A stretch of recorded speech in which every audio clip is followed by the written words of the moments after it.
this place, they love bikes. And I'm sticking to tradition. Morning, how are you doing? I've hired Cambridge's only rickshaw to discover the city's secret recipe for cycling success. The stats here are amazing. 1 in 3 people commute to work by bike. More than half the population cycles at least once a week. No other place in the UK comes anywhere close.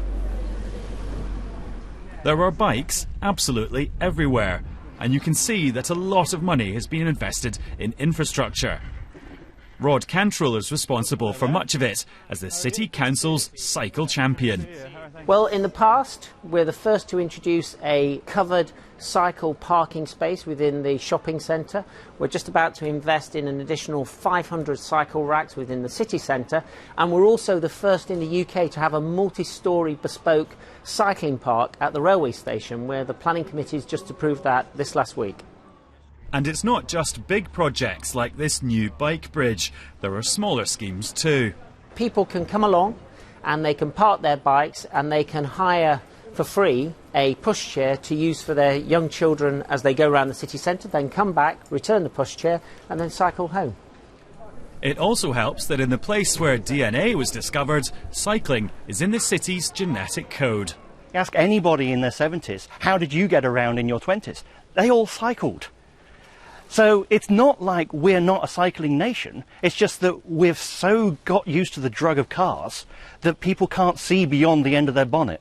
If you get on a bicycle, make safe infrastructure, educate people about how easy it is to cycle, then people will cycle.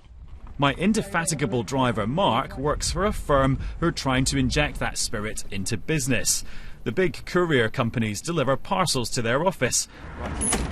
Then Outspoken's fleet of cyclists take it the last mile into town. Their boss is taking part in an EU project to expand the concept across the map. The idea really is to move that hub and have 2 or 3 of them on the edge of the city centre, perhaps at park and ride sites where the access is really good by road, and the vans drop off at a depot there, the goods get consolidated, and then we can do that last mile bit either by bicycle, tricycle or electric van. And to top it all off, the Tour de France will come through here next year. Although not sure I'll be taking part. Who knew that driving one of these would prove so difficult? Why is this so hard?